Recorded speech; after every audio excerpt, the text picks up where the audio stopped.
All right. So welcome to the Rabbi's class. Good evening and happy lockdown, everybody. Tonight, we try to learn the story of Yosef and the brothers from a different angle. So many times we've read that, and we'll take it into some connection to Rosh Hashannah and what can we do better in our lives with regards to this time of Elul and preparing to Rosh Hashannah. So let's start. That's a full size. We'll start with the reading from chapter 44, page 247, if you have the Artscroll. So we are chapter 44 in the book of Genesis, Parashat Miketz, and kind of we're starting almost at the end of the story, and we'll go backwards. We'll start with bit of a background. Of course, everyone knows the story. Yosef had dreams, and his brothers hated him.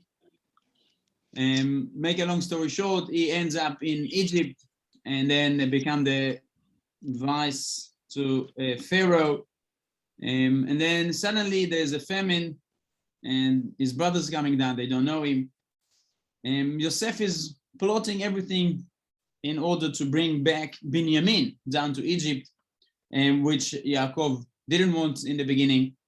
And now he's sending them back, but this time he's plotting to put the goblet, his own goblet, to make sure that Binyamin stays behind. So let's read from that chapter, chapter 44, page 247.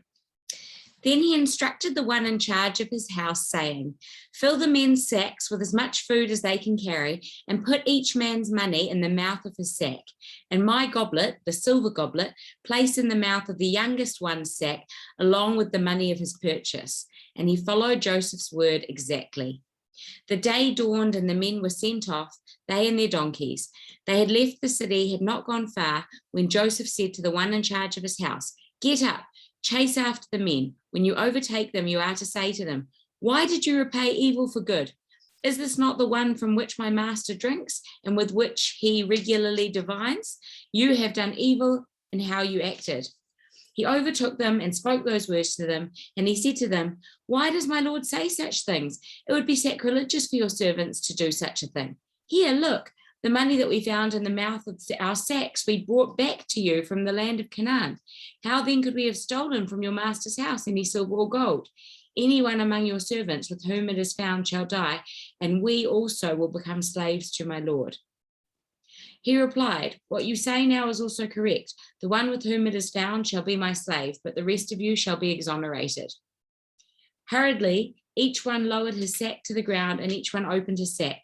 He searched, he began with the oldest and ended with the youngest, and the goblet was found in Binyamin's sack. They rent their garments, each one reloaded his donkey, and they returned to the city. When Judah arrived with his brothers to Joseph's house, he was still there. They fell to the ground before him. Joseph said to them, 'What is this deed that you have done? Do you not realize that a man like me practices divination?' So Judah said, 'What can we say to my Lord? How can we speak? And how can we justify ourselves? God has uncovered the sin of your servants. Here we are. We are ready to be slaves to my Lord, both we and the one in whose hand the goblet was found.' But he replied, 'It would be sacrilegious for me to do this. The man in whose possession the goblet was found, only he shall be my slave. And as for you, go up in peace to your father.'" Fantastic. All understood, I assume, right? This is one of the most incredible stories, of course, in the whole Tanakh, probably. So a few really interesting questions here that I would like to open with you guys. Go back to verse 11, right? Go back into verse 11 and let's see, already after this man is chasing them and blaming them for stealing the goblet, something really interesting happens. Hurriedly, each one lowered his sack to the ground, and each one opened his sack. He searched. He began with the oldest and ended with the youngest, and the goblet was found in Binyamin's sack. That's it. what looks really, really strange, the way of the search. Yeah, starting, how did he know? Starting in the older and finish with the youngest, right? It reminds us of when they first met with Joseph, and he very also good. put them in order. We'll come to that. Yeah.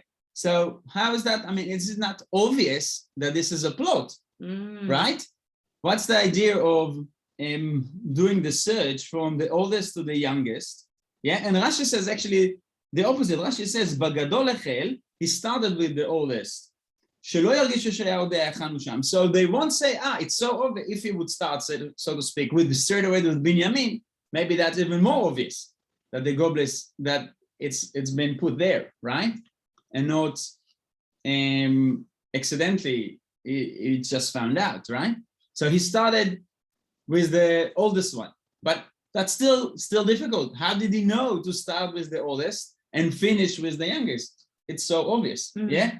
What would you suggest to make it less obvious? Where should he start searching?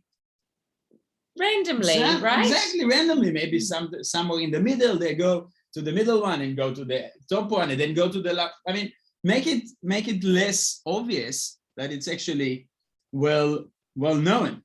Yeah. There is an interesting commentary that's saying that only who are the people who were searched? Two people that were not there all the time. Who are the people who were not there? When they had because what they're claiming, how can you blame us?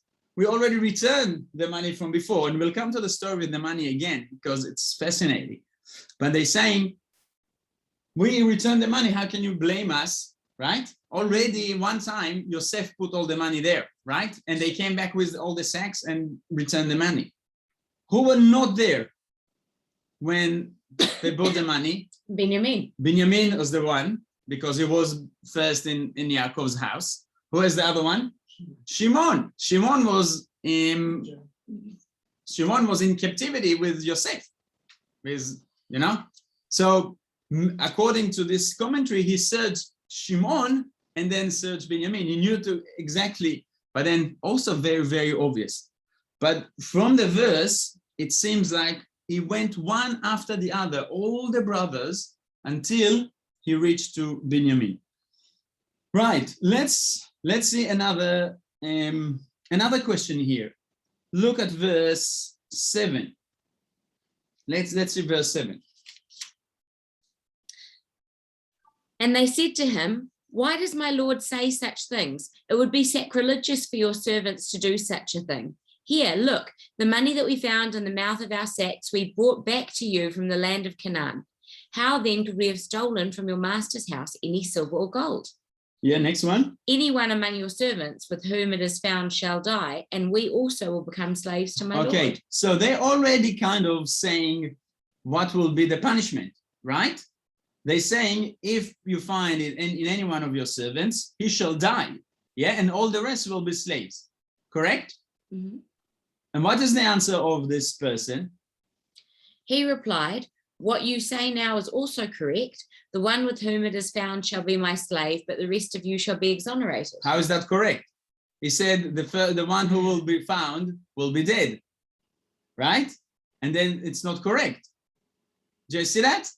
I mean, it's hard to maybe unmute yourself if you understand or not, or just nod your head, because I'm not sure if you're with me or not. Yeah, it's very interesting what the Torah says here. And so according to this, the brothers already put a very high price, a very high punishment on the person who's going to be found with because of course they are sure, obviously they didn't steal. So maybe they don't care saying something so harsh, yeah. But then the servants say no. Only the one who's been taken, yeah, will be a slave to me. Yeah. Is that also completely suspicious? Yes, completely bizarre. Mm-hmm. Completely bizarre. That's not what they said. I mean, we maybe forget if it's few verses after, but it's the verse next. Mm-hmm. We should remember what the Torah says in one verse earlier. Yeah. And then more than that, okay, let's go to Parashat Vayigash. Yeah. In Parashat Vayigash, so they started with offering to kill the person who was the thief, and for them all to be and slaves. all to be slaves. It came down to no, only the one who's found with the goblet will be a slave, and you all be free. And now look at this.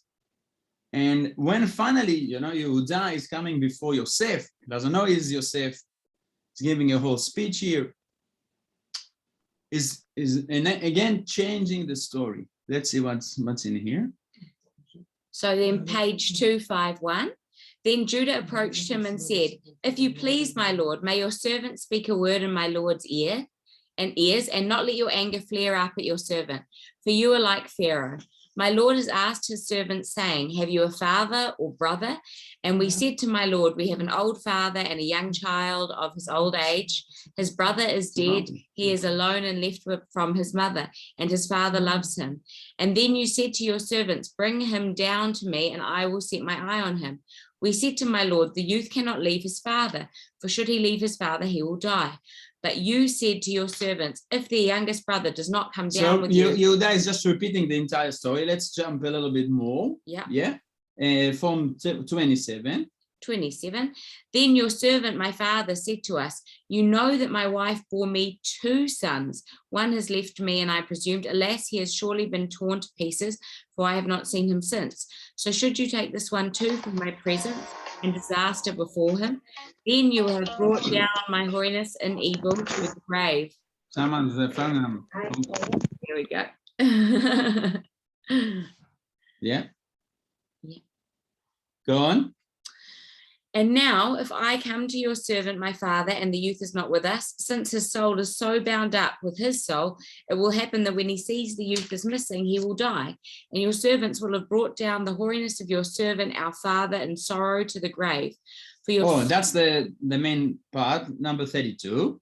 For your servant took responsibility for the youth from my father, saying, if I do not bring him back to you, then I will have sinned to my father for all time.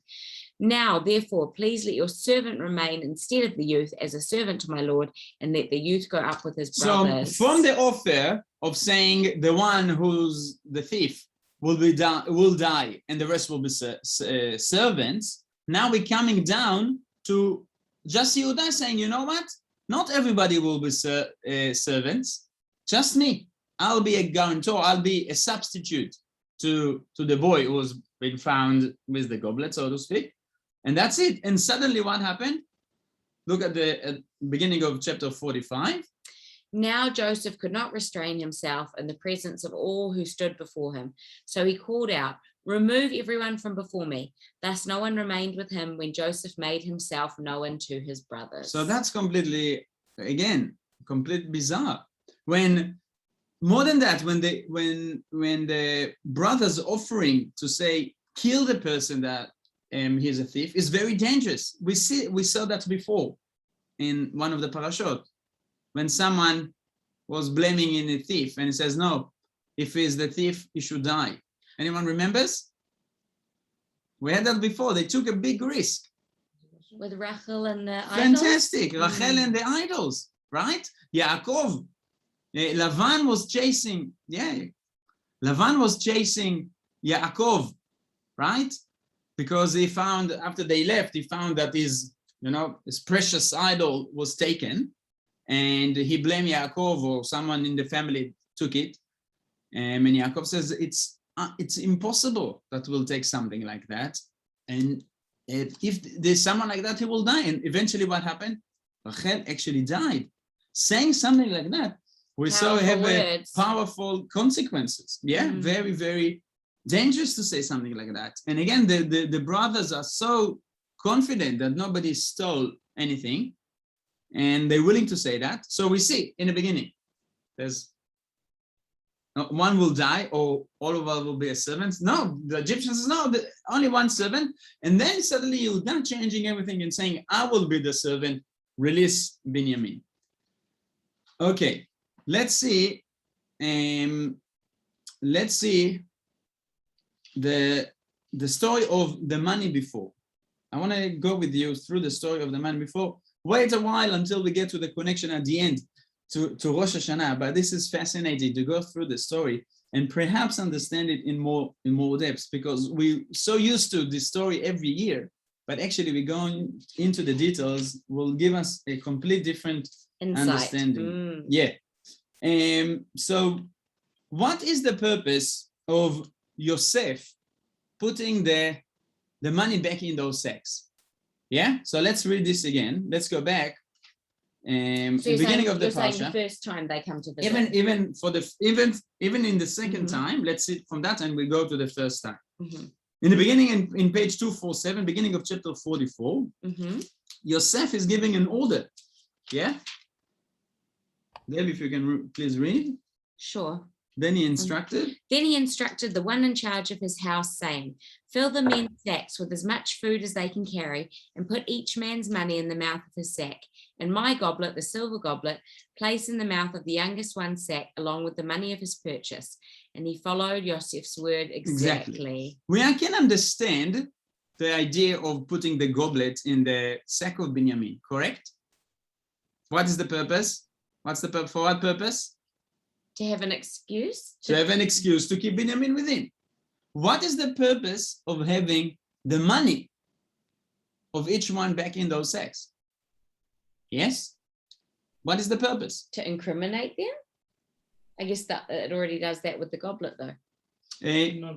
Leslie, yeah, you want to unmute yourself? Yeah, we can ask you to unmute, but you'll need to click on it.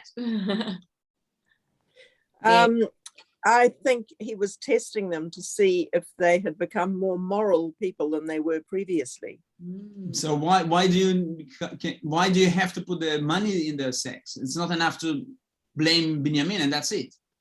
How is that making them more moral? They were the ones who conspired to get rid of him, and he wanted to know if they had reformed. That's what it seems to me. I don't see the linkage though. Of course, that's the big plan, but how is that? What's the linkage to the money to this? Because they brought it back. They didn't accept it. They didn't take it. That's the first time, but then the second time is now giving the money again. We're talking about chapter 44, page 247. In the second time, they're now going back, are supposed to go back and until this man chasing them. Where's the blame? Someone stole Yosef's goblet, but instruct them to put the money again in those sacks. Yeah? Is the theme of money an allusion going right back to when Joseph was sold or paid for by the Ishmaelites? Is it an allusion back to that first use of money in relation to Joseph? Maybe. I didn't think about that. Could be. So Joseph is playing on the memory and on the bad memory or the conscience of his brothers. Yeah, I thought that too. Too. Yeah. Because how much did he sell? How much did they get for? How many pieces of silver? Or am I mixing up stories did he get for selling Joseph? Another testament. Yes. According to the Gemara. Yeah, I know. Excuse me. Hush my mouth. Or something. Yeah. Is it to heighten how dreadful they were that they not only did one of the brothers take? That's all true, but I don't see it how that related to put the money in those sacks. I mean, it makes them even more ungrateful. What I'm trying to ask you is try to forget the end of the story. You all know that the idea of the plot is to accuse the brothers. Yes? Try to understand how each part of the puzzle bringing us to there. That's the key of this class. Try to put every part of the puzzle separately and see how this part is like a domino. Why this part now bringing us closer to blaming the entire brothers? If you have the goblet, it's enough to keep Binyamin, and that's it. Now let's see if the brother will stick for him. It's enough. Do you see? Why is this part making us closer to the final part? Yeah. Rabbi, is it to prevent the brothers suspecting that Binyamin really did steal the goblet. Brilliant, Mike. Remember that. Very, very good. We'll come back to that. You might stole my literally my point. I need to put a goblet in your sack. All right, let's go back and see the first time when they came down to Egypt, and then Yosef is ordered to put the money in the sacks. So we are going back to chapter 42 from verse 25. So a few pages back. Page 233. Chapter 42 starts with, of course, there's a famine, and Yaakov saying to the children, you know, I see that in Egypt there is food. Of course, we know that Yosef is the one who made the whole Egypt piling for food and collecting in the good years, the 7 good years, and suddenly the 7 famine years starts, and there's no food but in Egypt, in all around that area. Yes? So Yaakov is sending Yosef's brothers down. Yosef knows them, they don't know him, right? And he blames them to be spies. Yeah? You all with me? Said yes, running out of time. So this is part 1. In 10 minutes when the meeting ends, rejoin us and you can have part 2. Yeah, we've still got a bit to go in part 1 though. Yeah, so stay with us. Still another 9:42. Right. So he blames them to be spies, and okay, he says to them, let's start from the verse 14. Verse 14, page 235. Oh, 13. And they replied, we, your servants, are 12 brothers, the sons of one man in the land of Canaan. The youngest is now with our father, and one is gone. But Joseph said to them, it is just as I have declared to you. You are spies. By this you shall be tested. By Pharaoh's life you will not leave here unless your youngest brother comes here. Send one of you and let him fetch your brother while you shall remain imprisoned, so that your words may be tested whether the truth is with you. But if not, by Pharaoh's life, surely you are spies. And then he herded them into a ward for a 3-day period. So they've all been put for 3 days, and continue. Joseph said to them on the 3rd day, do this and live. I fear God. If you are truthful people, let one of your brothers be imprisoned in your place of confinement while you go and bring provisions for the hunger of your households. Then bring your youngest brother to me, so your words will be verified and you will not die. And they did so. Yeah, next page. They then said, they started now to work out, what's going on in here? Yeah. They then said to one another, indeed, we are guilty concerning our brother, inasmuch as we saw his heartfelt anguish when he pleaded with us and we paid no heed. That is why this anguish had come upon us. Reuben spoke to them, saying, did I not speak to you, saying, do not sin against the boy, but you would not listen, and his blood as well, behold, is being avenged. Now they did not know that Joseph understood, for an interpreter was between them. He turned away from them and wept. He returned to them and spoke to them. He took Simeon from them and imprisoned him before their eyes. Perfect. Now the part of the money, 25. Joseph commanded that they fill their vessels with grain and to return their money, each one to his sack, and give them provisions for the journey. And so he did for them. Then they loaded their purchase onto their donkeys and departed from there. When one of them opened his sack to give feed to his donkey at the inn, he saw his money, and behold, it was in the mouth of his sack. So he said to his brothers, my money has been returned, and behold, it too is in my sack.